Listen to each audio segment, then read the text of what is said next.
Kalau boleh tahu Bapak Ibu dari mana aja? Dari Karawang. Karawang, ada lagi? Cipendei, Garut. Dari mana lagi? Di depan dari mana? Semarang, yang di depan Cianjur.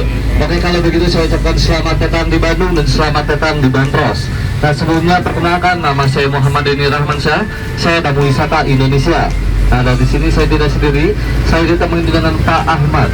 Nah, beliau itu ditugaskan di Dinas Perhubungan Kota Bandung sama Kabis Bandros ini. Sebelumnya Bapak dan Ibu ada yang udah tahu apa kepanjangan Bandros? Belum pernah tahu? Ya, kalau singkatan, Bandros ini singkatan dari Bandung Tour on Bus. Jadi kita akan berkeliling kota Bandung menggunakan bis wisata ini. Dan yang keduanya ada makan khas kota Bandung, namanya kue Bandros. Kalau kue Bandros ada yang tahu itu singkatan dari apa? Kue Bandros. Bandung Raos. Bandung Raos. Bukan. Kalau Bandros makanan khas Bandung itu singkatan dari di Banjur Ngajorojos. Singkat dari Bandros. Kalau di Semarang mah namanya gandos ya. Kalau Jakarta kue pancong. Kalau di daerah Jawa Timur namanya rangin. Nah, itu kue Bandros. Oke. Dan sekarang jalan yang pertama kita akan lewati di sini ada Jalan Bancai.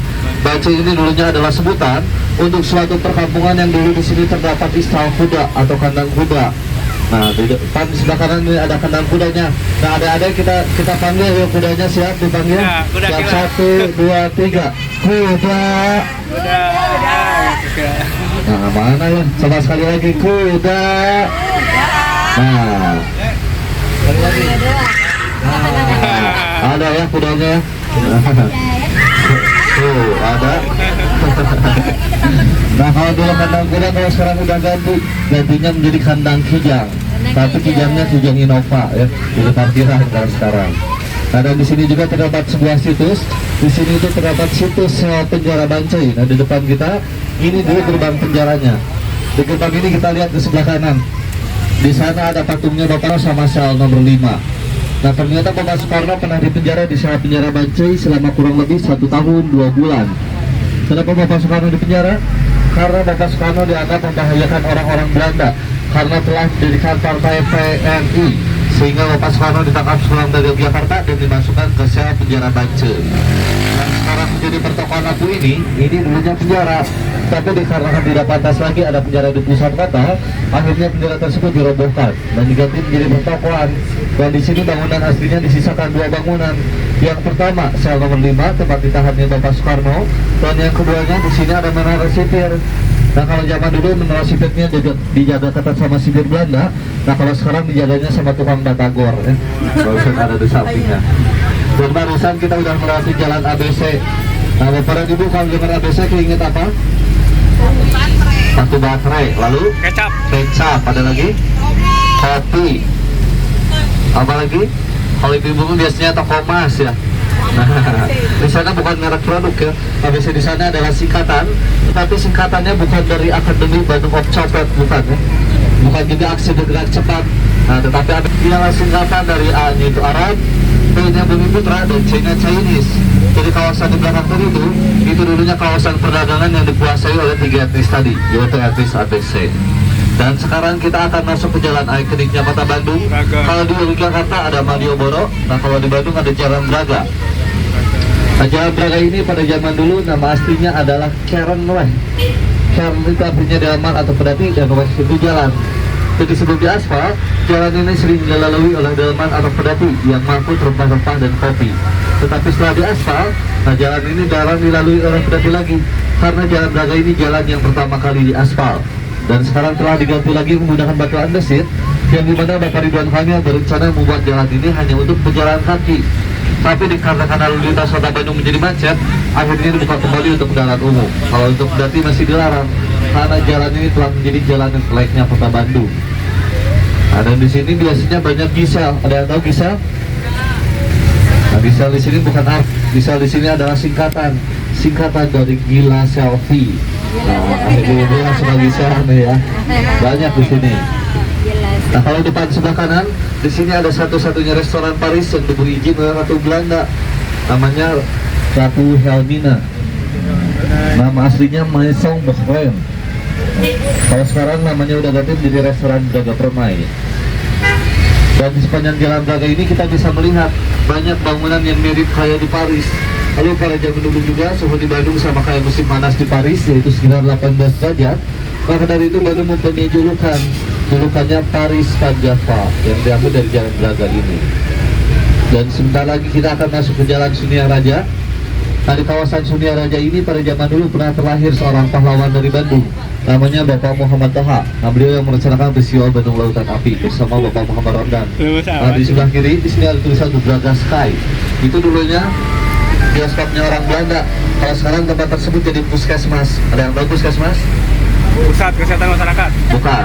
Kalau di sini mah pusat kesenangan mas-mas. Nah, itu puskesmas ya. Dan di sini juga terdapat sebuah landmark seperti di kota-kota besar seperti Surabaya, Malang, Jakarta. Nah, di sini ada viaduk. Orang Bandung lebih mengenalnya dengan sebutan viaduk. Viaduk ini adalah sebuah jalan kereta api yang melintasi di atas kepala. Via itu melintasi dan dak itu di atas kepala. Dari bawahnya ada satu ruas sungai, nama sungainya Sungai Cikapundung. Ci itu air, ada yang tahu Kapundung artinya apa? Nah, Kapundung di sini bukan pundungan, bukan marah ya. Kapundung di sana adalah pohon kapundung atau buah kapundung. Kalau di Jakarta mah buah kapundung itu menteng. Nah, itu kapundung. Kalau di Sunda bencoy. Nah, itu kapundung. Ngomongin sungai saya jadi ingat nih. Bapak dan Ibu ada yang tahu nggak sungai apa yang terpanjang di dunia? Dunia salah. Citarum. Amacon juga salah. Citarum terpanjang di Jawa Barat. Nah, ternyata menurut buku tata Nil salah. Ternyata menurut buku tata Star ya, katanya sungai terpanjang di dunia ini adalah Sungai Cikapundung. Oh, Cikapundung. Ya. Berontak. Kenapa Sungai Cikapundung? Karena sungai tersebut melintasi Asia dan Afrika. Oh, jalan Asia. Iya kan? Jadi sungai terpanjang di dunia. Dan di sebelah kanan, di sini ada Taman Balai Kota. Orang Bandung lebih mengenalnya dengan sebutan Taman Balkot. Taman Balkot ini adalah taman tertua pertama di kota Bandung. Nama aslinya adalah Peter Sitopal atau Taman Peter Sitop. Dan di dalamnya masih banyak taman-taman lainnya. Ada juga Taman Ibu Dewi Sartika, Taman Badak Putih, Taman Koi, Taman Labiri, Taman Merpati, sampai Taman Gembok Cinta pun ada. Dan pada katanya, jika pasangan memasang gembok di sana, cintanya akan abadi katanya. Nah, yang mau coba boleh silahkan ya. Soal gembok sama pasangannya digembok di sana, biar abadi. Dan di sampingnya itu ada kantor pemerintahan, kantor dinasnya Bapak Wali Kota Bandung. Nah, sebelum jadi kantor pemerintahan, dulunya kantor tersebut adalah sebuah gudang tempat penyimpanan dan pengepakan kopi. Namanya Kopi Pakuis, atau orang Bandung lebih mengenalnya dengan sebutan Gedung Papak. Nah, Gedung Papak itu milik juragan tanah terkaya di Bandung pada masanya. Namanya Andreas de Wilde. Nah, beliau yang mempunyai 60% tanah di kota Bandung. Karena beliau adalah seorang pengusaha perkebunan kopi rempah-rempah. Nah, Bapak dan Ibu, kira-kira kalau dikasih rumah seperti di depan di sebelah kanan, pada mau? Pada mau ya. Nah, kalau saya mah dikasih rumah ini nggak akan mau. Kenapa nggak mau? Karena capek harus sapu-sapunya ya. Halamannya terlalu luas. Nah, rumah ini pada zaman dulu bernama Villa Cicendo. Kalau sekarang rumah ini telah digunakan sebagai rumah dinas Pangdam 3 Siliwangi atau Panglima Jawa Barat. Nama Panglima Jawa Barat saat ini namanya Bapak Erwin Jatmiko.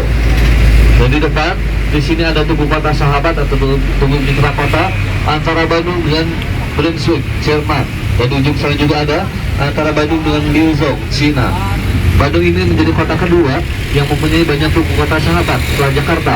Di Bandung totalnya ada 28 tugu kota sahabat. Dan tadi beberapa ya. Dan sekarang kita masuk ke jalan LLRE Marta Dinata atau Laksamana Laut Rademedi Marta Dinata. Tetapi orang Bandung lebih mengenal jalan ini dengan sebutan Jalan Riau. Di Jalan Riau ini menjadi salah satu kawasan Victory Outlet atau kawasan pertokoan di kota Bandung. Nah, jika di depan belok ke sebelah kanan, di sana ada Jalan Purnawarman. Dari Jalan Purnawarman BEC, yaitu Bandung Electronic Center, yang mau ganti HP atau servis barang elektronik, yang bisa ke BEC. Karena di sana ada jual beli dan servis barang-barang elektronik. Dan di depan, jika belok ke sebelah kanan juga, di sana ada Jalan Merdeka. Di Jalan Merdeka ini terdapat sebuah mall di kota Bandung, namanya BIP, yaitu Bandung Indah Plaza. Kata orang-orang, katanya di BIP itu banyak pocong. Banyak pocong. Tapi pocongnya pocong yang disukai sama ibu-ibu, apalagi sebelum lebaran ya. Pocongnya pocongan harga. Nah, ada kosong supaya sama dulu. Pocong. Dan sekarang kita masuk ke Jalan Insinyur Hedi Juanda, atau orang Bandung lebih mengenalnya dengan sebutan Jalan Dago. Di depan kita lihat ke sebelah kanan, di sana ada bangunan dengan tulisan di atasnya The Declare, yang artinya gedung 3 warna. Tapi itu ada 1 warna ya. Nah, 3 warna di sini bukan warna gedung tersebut, melainkan di atasnya pada zaman dulu sering berkibar bendera Belanda yang mempunyai 3 warna, yaitu merah, putih, dan biru. Dan pada masa kekaisaran Jepang proklamasi, gedung tersebut juga digunakan sebagai tempat penyiaran naskah proklamasi di Bandung pada tanggal 18 Agustus 1945. Dikarenakan ada peristiwa tersebut, akhirnya Bapak Ridwan Kamil membuat taman tematik, namanya Taman Radio ini dibuat untuk mengenang peristiwa tadi ya. Kenapa di Bandung disiarinya tanggal 18? Ada yang tahu? Karena pada zaman dulu itu belum ada WhatsApp, jadi ngirim surat harus pakai kuda sehari. Makanya di Bandung proklamasi disiarinya tanggal 18 Agustus 1945. Nah, dan di depan di sebelah kanan, di sini ada Super Indo. Nah, kalau nanti siang di sini ada bakso nih yang enak, murah dan enak, dan porsinya banyak, bisa ditambahin tetelan. Namanya bakso Super Indo. Nah, kalau siang biasanya suka antri di sana. Kita kembali lagi ke Jalan Dago. Bapak dan Ibu ada yang tahu Dago artinya apa? Itu mah dagu tadi. Dago, nunggu. Nah, tunggu, betul. Dago ini artinya tunggu, daguan, tungguin. Kenapa tunggu? Karena pada zaman dulu Jalan Dago ini adalah satu-satunya jalan untuk menuju kawasan utara atau menuju kawasan Lembang. Dan di sekitar jalan ini dulunya hutan belantara, yang dimana kalau di hutan itu pasti banyak begal dan hewan-hewan buas, sehingga masyarakat Lembang yang ingin menjual hasil taninya ke kota, mereka tidak berani melintasi jalan ini sendirian. Dan akhirnya mereka harus saling menunggu, atau dalam bahasa Sunda artinya pedago-dago. Dari kebiasaan itulah dinamakan Jalan Dago. Nah, tadi jika kita lurus terus ke atas, di sana banyak sekali tempat wisata, mulai dari Dago Rimpak, Kilo Cibaribaya, Tahura, Tebing Keraton, Gua Belanda, Gua Jepang. Nah, tapi bilangnya gua, jangan gua. Kalau gua itu identik dengan orang Jakarta. Gua. Lo gua Apa enak jadi orang Jakarta? Kenapa enak? Enak selalu digua-guain. Beda dengan orang Bandung seperti saya, selalu disia-siain. Ya. Jadi curhat. Selain tempat wisata, di atasnya juga di sana terdapat PLTA Dago Bengkok. Nah, PLTA Dago Bengkok itu adalah PLTA pertama di kota Bandung yang dibuat untuk menerangi gedung sate. Nah, gedung sate ini sangat erat kaitannya dengan rencana pemindahan ibu kota dari Batavia atau Jakarta ke Bandung. Kalau sekarang ibu kota rencananya akan dipindahkan ke Kalimantan ya. Nah, ternyata pada masa Hindia Belanda, ibu kota itu sudah akan dipindahkan ke Bandung. Karena dari dulu Jakarta sudah diprediksi akan bahaya dengan air. Yang pertama banjir, yang keduanya dikarenakan saluran sanitasi airnya buruk, maka di sana terjadi wabah malaria. Ada dibangunlah gedung sate yang tadinya untuk ibu kota negara. Tetapi pembangunan ibu kota negara di Bandung tidak diselesaikan karena biayanya itu habis oleh Perang Dunia Kedua. Dan akhirnya yang berhasil dibangun hanya 2 bangunan, yaitu gedung sate sama musuh pos dan telegraf, yang dibangunnya pada tahun 1920 sampai 1924. 4 tahun pengerjaannya. Dan gedung sate juga mempunyai nama asli. Ada yang tahu nama asli gedung sate? Namanya gedung Hebe. Coba sebutin Hebe. Hebe. Gampang ya. Nah, Hebe itu singkatan dari Government Bedrijven. Ada yang bisa menyebutkan? Susah ya. Nah, dikarenakan susah menyebutkannya, akhirnya orang Bandung memberi nama gedung tersebut dengan sebutan gedung sate. Kita lihat di atasnya ada sate. Satenya sate kambing atau sate ayam. Sate sapi. Ada berapa jumlah dagingnya? Ada. Nah, tadi ya, kenapa disebut gedung sate? Nah, karena orang Sunda tadi nggak bisa nyebut Government Bedrijven. Coba sebutin Bu, bisa? Nah, dikarenakan susah menyebutkannya, akhirnya orang Bandung memberi nama gedung tersebut dengan sebutan gedung sate. Karena di atasnya ada yang menyerupai sate, biar gampang pengucapannya. Untung pada zaman dulu viralnya sate ya, bukan cilok. Kebayang kalau cilok? Mungkin namanya jadi gedung cilok. Nah, enak dengernya. Masa di TV ada berita seperti ini, Bapak Ridwan Kamil sedang rapat di gedung cilok. Nah, enak ya dengernya. Untung sate. Nah, ternyata yang ada di atas gedung sate itu bukan sate, tapi itu adalah sebuah penangkal petir yang diberi hiasan seperti ornamen bunga lotus. Ada juga yang bilang seperti roncong bunga melati. Yang pastinya jumlahnya itu ada 6. yang dimana 6 ini melambangkan biaya yang dihabiskan untuk pembangunan gedung tersebut, yaitu 6 juta gulden, mata uang Belanda yang setara dengan 400 miliar. Kalau sekarang mungkin udah triliunan. Nah, dan di sebelah kanan di sini ada Taman Lansia. Nah, Taman Lansia ini katanya taman paling aman di dunia. Kenapa taman paling aman di dunia? Karena taman ini dijaganya juga bukan sama satpam, melainkan langsung sama T-Rex tuh. Ada ya T-Rexnya. T-Rex yang lari dari Museum Geologi itu di belakang. Nah, Museum Geologi ini adalah museum geologi terlengkap dan terbesar se-Asia Tenggara. Di dalamnya itu banyak sekali fosil-fosil hewan-hewan purba, batuan-batuan mineral, dan di dalamnya juga terdapat animasi terbentuknya gunung api sama simulasi gempa. Tiket masuk ke Museum Geologi itu, tiket masuknya untuk anak-anak Rp2.000 dan untuk dewasa Rp3.000. Tapi jangan ke sana hari Senin karena libur ya. Dan Taman Lansia ini juga ini katanya taman yang disalahgunakan. Kenapa disalahgunakan? Karena namanya Taman Lansia, tapi yang nongkrongnya kebanyakan anak-anak muda. Konon katanya, jika anak muda nongkrong di sini selama 5 menit, anak tersebut akan menjadi tua. Nah, kalau orang tua nongkrong di sini selama 5 menit, orang tua tersebut akan menjadi muda. Mustahil, nggak akan jadi muda lagi ya. Dan sekarang kita berada di Jalan Cisangkuy, dan sebentar lagi kita akan masuk ke Jalan Citarum. Nah, Jalan Citarum ini diambil dari nama sungai terpanjang di Jawa Barat, namanya Sungai Citarum. Asli, ini bukan hoax ya. Nah, kalau pagi sampai siang, biasanya di sini menjadi kawasan pasar barang antik, kawasan pasar barang second yang layak pakai. Namanya Pasar Sogo. Ada yang tahu Sogo artinya apa? Nah, Sogo di sini bukan merek produk ya. Sogo di sini adalah singkatan dari shopping sambil cingogo atau shopping sambil jongkok. Karena yang jualnya emperan tuh, kalau mau beli harus jongkok ya. Dinamakan Pasar Sogo. Dan di sini ada yang pernah nonton film Dilan? Nah, kalau udah nggak akan asing dengan sekolah di depan di sebelah kanan. Nah, di sini ada Seman 20 Bandung. Sekolah ini sempat viral karena pernah dijadikan sebagai tempat film Dilan atau sekolahannya Dilan nih. Tapi sekarang Dilannya udah lulus ya. Sekarang Dilannya udah kerja di Bandros. Dan udah jangan dilihat terus ya, nanti rindu. Biar aku saja, karena rindu itu berat. Ya. Dan di depannya di sana ada Plaza Istiqomah. Nah, Plaza Istiqomah ini adalah salah satu masjid unik di Kota Bandung karena di atasnya tidak mempunyai kubah. Selain itu, sebelum dijadikan masjid, dulunya tempat ini adalah sebuah taman. Namanya Taman Citarum atau Citarum Plan. Dan di Taman Citarum itu di atasnya, dan di Taman Citarum dulunya pernah terdapat sebuah monumen, namanya Monumen Radio Nirom.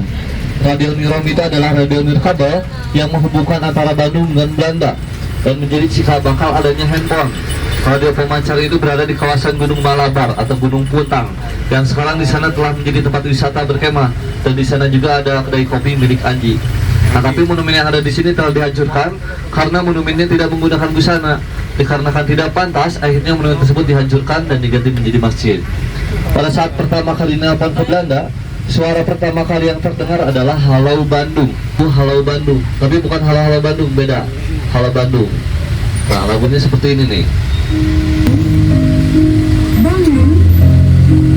Ya muder ya Benri.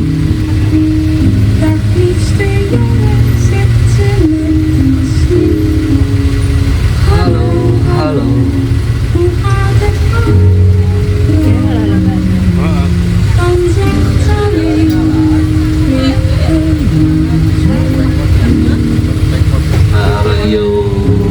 Nah, itu ya lagu Halo Bandung. Lagu yang mengisahkan seorang anak yang hangat dengan ibunya di Belanda. Tapi pas nelpon yang kedua, ibunya telah meninggal gitu. Dan di sini ada yang pernah berkeliling pulau-pulau Nusantara? Ada yang pernah? Belum? Kalau saya ajak berkeliling pulau-pulau, pada mau? Mau banget. Ya, mau coba sekarang pegangan.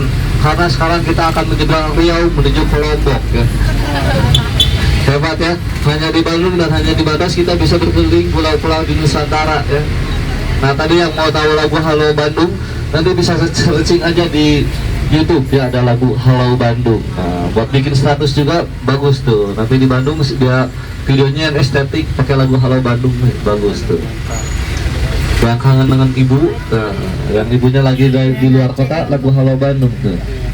Kalau Bandung. Ada di Lombok, di sini menjadi kawasan kuliner. Nah, di sebelah kiri di sini ada lagi antri, kopi sinar pagi. Tuh. Sinar Pagi. Sarapan. Nah, di sana.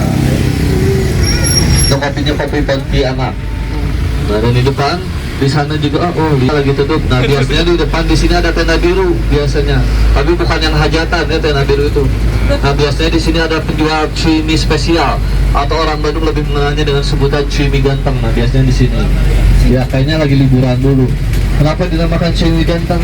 Karena yang jualannya mirip Ariel Noah karena pernah masuk Trans TV. Nah, padahal waktu itu yang diwawancara saya, tapi saya nggak sombong ya. Nah, selain cumi ganteng, di sini juga ada yang nggak kalah enak, ada bakmi lomi Lombok. Kalau di tempat lain bakmi lomi toppingnya menggunakan pangsit, nah kalau di sini menggunakan dorok dok atau kerupuk kulit. Bukannya dari jam 10 sampai jam 5 sore. Setelah dari Lombok, sebentar lagi kita akan masuk ke Aceh. Hebat ya, dari Lombok bisa langsung ke Aceh.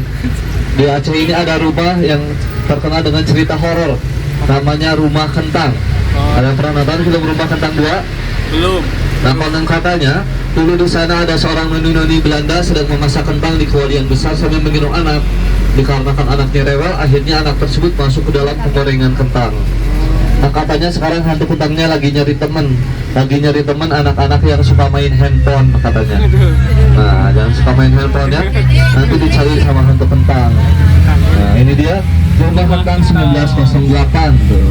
Tapi sekarang rumah hantunya udah nggak serem ya, karena rumah hantunya juga udah jadi restoran. Dikarenakan udah jadi restoran, mungkin hantu kentangnya juga udah berubah ya, udah berubah jadi perkedel. Ibu-ibu yang suka masak, ada yang tahu perkedel singkatan dari apa? Bakwan. Bukan. Betul, nah perkedel ini singkatan dari Persatuan Kentang. Nah, itu perkedel. Nama aslinya frikadel. Frikadel itu campuran kentang dengan daging. Nah, tapi itu keunikan orang Sunda, suka memberikan nama tempat atau nama makanan dengan apa yang didengar. Frikadel karena kedengarannya perkedel, ini dinamakan perkedel. Udah salah dengar, salah juga bikinnya ya. Harusnya dicampur daging, ini malah dicampur sama telur. Nah, itu saking inovatifnya orang Sunda atau orang Bandung. Dan di sebelah kanan, di sini ada Taman Maluku. Nah, Taman Maluku ini adalah taman tertua kedua di Kota Bandung. Pada tahun 80 sampai tahun 90-an, taman tersebut terkenal dengan tamannya para dewa dan dewi, yang dimana kalau siang namanya dewa dan malamnya berganti menjadi dewi. Nah, di sana tempat nongkrongnya ya. Tapi sekarang sudah aman, sudah ditertibkan sama Satpol PP. Mas, kalau di Semarang katanya ada lawang sewu ya. Nah, kalau di sini ada jendela sewu, Mas, nggak akan kalah Bandung ya.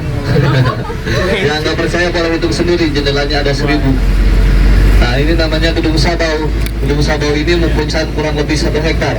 Satu bau itu sama dengan kurang lebih 1 hektar.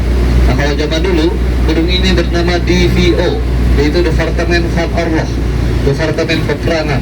Nah, orang-orang Belanda merencanakan peperangannya di sini. Kalau di sebelah kanan, di sini ada Taman Lalu Lintas. Ada ini, Taman Lalu Lintas ini pada zaman dulu bernama Insulin de Park atau Taman Nusantara. Makanya di antara taman ini banyak sekali nama-nama jalan yang diambil dari nama-nama kepulauan. Contohnya tadi kita udah melewati Lombok, Aceh, Kalimantan. Sekarang kita berada di Belitung menuju Sumatera. Taman Insulinde ini pada zaman dulu pernah dijadikan sebagai tempat baris berbaris dan upacara tentara Belanda. Kalau sekarang udah jadi taman edukasi dan rekreasi, tiket masuknya Rp10.000 dan di dalamnya masih banyak fasilitas-fasilitas lainnya. Dan sekarang kita masuk ke Sumatera. Nah, di Sumatera ini terdapat sekolah terfavorit di Kota Bandung. Kenapa terfavorit? Karena di sana ada lulusan yang menjadi pejabat dan menjadi artis. Nah, sekolahnya di depan, di sebelah kiri yang berwarna hijau, dan di atasnya ada tulisan Ano. Ano itu artinya tahun dibangun. Nah, dibangunnya pada tahun 1913, lebih tua dari Gedung Sate. Nah, dan di sini ada lulusan yang menjadi pejabat, ada Bapak Ridwan Kamil, dan ada juga yang menjadi artis, ada Sam Bimbo. Tapi bukan Sambo ya, Sam Bimbo. Dan di sebelahnya, di sini juga ada lulusan yang menjadi artis, ada mantan saya, ada Raisa ya. Nah, itu artis lulusan SMA 5 Bandung. Raiso. Kalau tadi kita udah melewati jalan Lombok, jalan Aceh, jalan Belitung, Kalimantan, Sumatera, ada yang tahu nggak sebentar lagi kita akan melewati jalan apa? Ada yang tahu? Nah, sebentar lagi kita akan melewati jalan rel kereta api ya. Nah, jalan kereta api itu pada zaman dulu selain digunakan sebagai perlintasan kereta api, nah, jalan tersebut juga digunakan sebagai pembatas antara Bandung Utara dan Bandung Selatan. Yang dimana kalau Bandung Utara itu dulunya adalah huniannya orang-orang Eropa, dan di sana menjadi kawasan militer pemerintahan. Dan kalau di Bandung Selatan, di sini menjadi kawasan perdagangan. Makanya tadi kita bisa lihat perbedaannya. Kalau sebelah utara banyaknya bangunan militer sama bangunan pemerintahan. Nah kalau di sini banyaknya pertokoan sama perhotelan. Dan di depan di sana ada salah satu masjid unik di kota Bandung. Masjidnya seperti kelenteng berwarna merah dan kuning. Namanya Masjid Lautse II. Masjid Lautse pertamanya ada di Jakarta. Nah, Masjid Lautse ini mempunyai artinya itu Maha Guru. Nah, di sanalah tempat orang-orang Tionghoa yang ingin mempelajari agama Muslim atau ingin menjadi mualaf, karena di sana mengeluarkan sertifikat mualaf. Warna merah dan kuning juga warna khas Tionghoa yang melambangkan kemakmuran dan kebahagiaan. Dan di depannya ada patung yang sedang nendang bola. Nah ini namanya patung Persib. Orang Bandung lebih mengenalnya dengan patung Ajat Sudrajat. Keunikan di persimpangan ini, mau macet segimanapun di sini tidak akan ada polisi. Ada yang tahu kenapa? Karena kalau di sana sih ditakutkan polisinya meniup fluid. Ketika fluidnya ditiup, nanti bolanya ditendang ya. Nah, bahaya, nanti nggak akan ada polisi itu. Kalau ditendang bolanya bisa sampai ke rumah yang warna putih. Nah, rumah yang warna putih itu adalah rumahnya Kapolda. Jadi bisa bahaya tuh. Nah, kalau di depan di dekat lampu merah di sebelah kanan, di sana ada bangunan berwarna putih juga. Nah, itu namanya Hotel Grand Penner. Nah, Hotel Grand Penner ini adalah hotel tertua kedua di Kota Bandung. Bangunan tersebut dari bagian tengah sampai bagian belakang itu hasil karya Bapak Soekarno, dan bagian tengah sampai bagian depannya itu hasil karya dosennya, yaitu Bapak C.P. Wolfsmaker. Nah, ternyata Bapak Soekarno sebelum menjabat sebagai presiden, beliau adalah seorang arsitek, karena Bapak Soekarno pernah berkuliah di THS, yaitu Teknisi Hook School, yang sekarang telah menjadi cikal bakal adanya ITB. Nah, sebelum menjadikan hotel, dulunya tempat tersebut adalah sebuah kedai kopi. Kedai kopi tempat nongkrongnya para entrepreneur atau para pengusaha perkebunan priangan. Tapi dikarenakan orang Belanda tidak bisa menyebutkan priangan, akhirnya orang Belanda menyebutkan priangan dengan kata entrepreneur. Makanya hotelnya Hotel Grand Penner. Dan ini satu-satunya hotel yang di dalamnya itu terdapat sebuah museum, namanya Museum Wolfsmaker. Tiket masuknya itu Rp3.000. Dan di dalam museum tersebut banyak foto bangunan-bangunan hasil karya Bapak Wolfsmaker. Lalu di sini juga ada kamar tempat menginapnya Charlie Chaplin. Charlie Chaplin pas yang datang kedua ke Indonesia, dia menginapnya di sini. Kalau yang pertama ke Indonesia, Charlie Chaplin menginapnya di Hotel Savoy Homan, tetapi berenangnya di sini. Karena pada zaman dulu di Savoy Homan belum ada kolam renang. Makanya yang kedua ke Indonesia, dia menginapnya di sini biar ada kolam renang.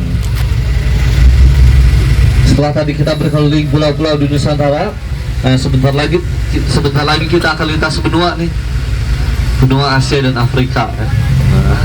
Atau Jalan Asia Afrika ya. Nah, Jalan Asia Afrika ini pada zaman dulu nama aslinya adalah The Groot Postweg, yang artinya Jalan Raya Pos Besar. Nah, Jalan Raya Pos Besar ini membentang dari Anyar sampai Panarukan, yang panjangnya kurang lebih 1000 km dan menghubungkan antara Jawa Barat, Jawa Tengah, dan Jawa Timur. Kalau Jalan Asia Afrika panjangnya hanya 1,5 km ya. Dan di sini juga ada monumen. Di sini ada monumen titik 0 km Kota Bandung. Nah, monumennya di sebelah kanan. Yang di atasnya itu bukan lokomotif, itu adalah stup untuk meratakan jalan. Nah, di sana ada patung Bapak yang gondrong. Nah, itu bukan patung saya. Itu patung dari Herman Willem Daendels. Dan di bawahnya itu ada tulisan CLN PDL BDG, bukan Celana Badan, melainkan Cileunyi, Padalarang, dan Bandung ya. Ada jaraknya juga tuh, Cileunyi 18 km, Padalarang 18 km. Dan kalau di depan di sebelah kiri, di sini ada Hotel Savoy Homan. Nah, Hotel Savoy Homan ini adalah hotel pertama di Kota Bandung. Nama asli, maaf. Di sini ada kamar tempat menginapnya Bapak Soekarno yang sekarang masih diabadikan dan tidak disewakan. Nah, kalau malam hari habis maghrib, nah di sini ada kuliner yang enak, namanya Bacang Jando. Bacang Jando di sana, dan di sampingnya ada The Vries. The Vries ini adalah supermarket pada masa Hindia Belanda. Dan di sebelah kanan, di sini ada Museum Konferensi Asia Afrika dan Gedung Merdeka. Kedua gedung tersebut pada zaman dulu bernama Society Concordia, tempat berkumpulnya orang-orang Belanda untuk melakukan pesta dan saling membuka dulu di sini. Kita lihat sebelah kanan tuh ada robot ya. Nah, kalau nanti siang di sini banyak hantu yang berkeliaran. Hanya di Bandung hantunya berkeliarannya siang-siang ya. Hanya di Bandung juga hantunya nggak takut sama doa. Mau dibacain Yasin mereka nggak akan pergi. Karena yang mereka takut itu ada 3 hal. Yang pertama, mereka takutnya sama air hujan, karena takut merahnya luntur. Dan yang kedua, mereka takutnya sama Satpol PP. Dan yang terakhir yang sangat mereka takuti, mereka sangat takut sama ibu mertua. Nah, itu yang ditakuti sama hantu-hantu Bandung kan? Dan hantu-hantu di Bandung juga mempunyai komunitas, nama komunitas Conjuring. Conjuring juga singkatan dari komunitas Juring Bandung. Nah, itu nama komunitasnya.